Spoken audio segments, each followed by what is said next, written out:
নামধারী সভাপতি চাঁদাবাজ এবং দুর্নীতিবাজ বদরুলকে বহিষ্কার করে আমরা সবাই সকল সদস্য। উত্তরা প্রেস ক্লাব উত্তরায় বসবাসরত সাংবাদিকদের জন্য একটি আশ্রয়স্থল। সাংবাদিকদের এই প্রাণের স্পন্দন উত্তরা প্রেস ক্লাব নামক সংগঠনটি উত্তরায় কর্মরত বসবাসরত সকল সাংবাদিকের সমন্বয়ে 2021 সালে স্থাপিত হয়। এরপর থেকে শুরু হয় উত্তরা প্রেস ক্লাবের আনুষ্ঠানিক যাত্রা। তখন থেকে সকল সাংবাদিক ও সাংবাদিক নেতাদের সমন্বয়ে প্রেস ক্লাবের স্থায়ী ভবন তৈরির কাজ হাতে নেওয়া হয়। এদিকে সাংগঠনিক কাঠামোকে মজবুত করার লক্ষ্যে সফলভাবে অনুষ্ঠিত হয় 2021-22 ও 2022-23 সেশনে দুটি নির্বাচন। 21-22 সেশনে যৌথভাবে নির্বাচিত হন মোহাম্মদ রফিকুল ইসলাম ও রাসেল খান এবং 22-23 সেশনে বদরুল আলম মজুমদার সভাপতি হিসেবে দায়িত্বপ্রাপ্ত ছিলেন। জানা যায়, বদরুলের ক্ষমতাকালীন সময়ে উত্তরা প্রেস ক্লাবের নাম ব্যবহার করে বিভিন্ন জায়গা থেকে আনা অনুদান তসরুপ, সাংবাদিক বিভক্তিকরণ সহ জামায়াতের রাজনীতির সাথে সম্পৃক্ততার খবর বিভিন্ন গণমাধ্যমে প্রকাশিত হয়, যা এখন টক অফ দ্য কান্ট্রি। এ সকল বিষয়ে আমলে নিয়ে প্রেস ক্লাবের প্রেসিডিয়াম সদস্যগণের তত্ত্বাবধানে আহ্বায়ক কমিটির অধীনে সিদ্ধান্ত নিয়ে নির্বাচনের তারিখ ঘোষণা করে। এদিকে বদরুল আলম এই সকল প্রক্রিয়াকে উপেক্ষা করে নির্ধারিত নির্বাচনী তারিখের একদিন আগেই স্বঘোষিত এক হঠাৎ কমিটি ঘোষণা করেন।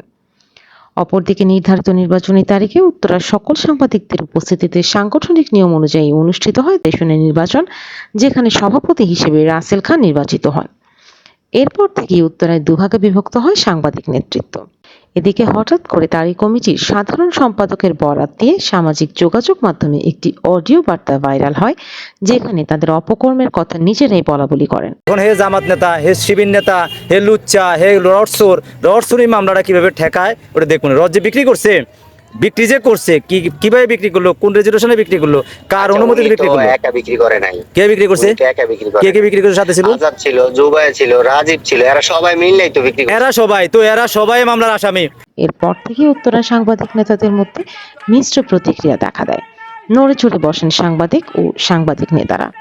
জানা যায়, উত্তরা প্রেস ক্লাবের উন্নয়নের নামে আনা অনুদান আত্মসাৎ সহ ক্লাবে রাখা 2.8 টন রড এবং ক্লাবের টেবিল চেয়ার সহ ক্লাবের মালামাল চুরির অভিযোগ উঠেছে সাবেক ওই কথিত কমিটির সভাপতি, দৈনিক প্রতিদিনের সংবাদের স্টাফ রিপোর্টার মোহাম্মদ বদরুল আলম মজুমদার, ওই কমিটির সিনিয়র সহ সভাপতি বিজয় টিভির সাংবাদিক আলাউদ্দিন আল আজাদ, যুগ্ম সাধারণ সম্পাদক দৈনিক ইত্তেফাকের অনলাইন প্রতিবেদক জাহাঙ্গীর কবির, অর্থ সম্পাদক এশিয়ান টেলিভিশনের সাংবাদিক ফরিদ আহমেদ নয়নের বিরুদ্ধে। এই ঘটনায় ওই কমিটির সাধারণ সম্পাদক দৈনিক ইনকিলাবের উত্তরের সংবাদদাতা মোহাম্মদ মাসুদ পারভেজ বুধবার বিকেলে রাজধানীর তুরাগ থানায় একটি লিখিত অভিযোগ দায়ের করেন।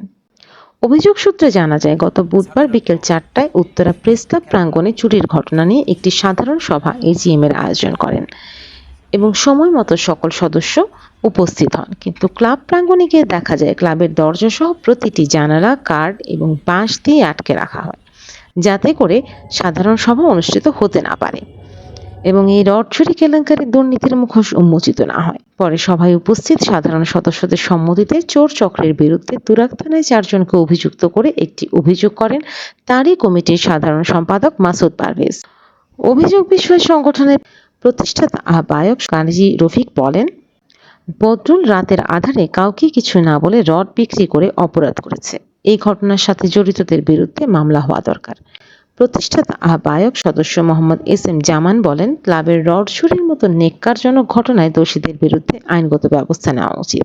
ক্লাবের প্রেসিডিয়াম সদস্য মনির হোসেন জীবন বলেন, ক্লাবের ছাদ দেওয়ার নাম করে উত্তরার এমন কোনো জায়গা নেই এবং আশেপাশে এমন কোনো জায়গা নেই যেখান থেকে লক্ষ লক্ষ টাকা এনে ক্লাবের উন্নয়নের নামে এনে নিজে আত্মসাৎ করেছে। এবং তার সাথে জাহাঙ্গীর কবির আজাদ এবং আরিফ খোকন, যারা জামাতপন্থী সাংবাদিক, তারাই ক্লাবটারে ধ্বংস করে দিচ্ছেন। তারা এই ক্লাবের উন্নয়নের নামে যারা রড চুরি করেছেন, চুরি করে বিক্রি করেছেন, সিমেন্ট এনে সেগুলো বিক্রি করেছেন, বিভিন্ন ধরনের মালামাল ক্রয় করে নিজেরা আত্মসাৎ করেছেন এবং যারা ক্লাবের সুনাম নষ্ট করেছেন তাদের দৃষ্টান্তমূলক শাস্তি হোক, সেটা আমি চাই। গত কয়েক মাস যাবৎ তুরাগ থানার চণ্ডালভোগ খালপাড়ে উত্তরা প্রেস ক্লাবে নির্মাণাধীন বিল্ডিং এর কাজ চলছে। এই সময় ছাদ ঢালাইয়ের কাজের জন্য প্রিয়াঙ্কা গ্রুপ থেকে আনা 1 টন রড এবং ওয়ান ড্রিম গ্রুপ থেকে আনা 1.5 টন রড, যার বর্তমান বাজার মূল্য 2,30,000 টাকা, তারই কমিটির সাধারণ সম্পাদক মাসুদ পারভেজ ও দপ্তর সম্পাদক নুরুল আমিন হাসানকে না জানিয়ে বদরুল তার সহযোগীদের নিয়ে বিক্রি করে ফেলেন। অভিযোগ সূত্রে আরও জানা যায়, গত 25শে মে ক্লাবের সামনে রডগুলো মজুত করা হয়েছিল। মজুতকৃত রড 6 জুন আনুমানিক রাত 10টায় বদরুল সহ তার 4 জন যুক্তি করে চুরি করে নিয়ে যায় এবং বিক্রি করে দেয়। এদিকে গতকাল বুধবার বিকেলে ক্লাবের সাধারণ সভায় সদস্যরা বদরুল আলম মজুমদারের বিচার দাবি করে স্লোগান দেন এবং ক্লাব থেকে তাকে অবাঞ্ছিত ঘোষণা করার দাবি তোলেন। এ বিষয়ে তুরাগ থানার অফিসার ইনচার্জ বলেন, আমরা অভিযোগ পেয়েছি, তদন্ত করে দোষীদের বিরুদ্ধে আইনগত ব্যবস্থা নেওয়া হবে।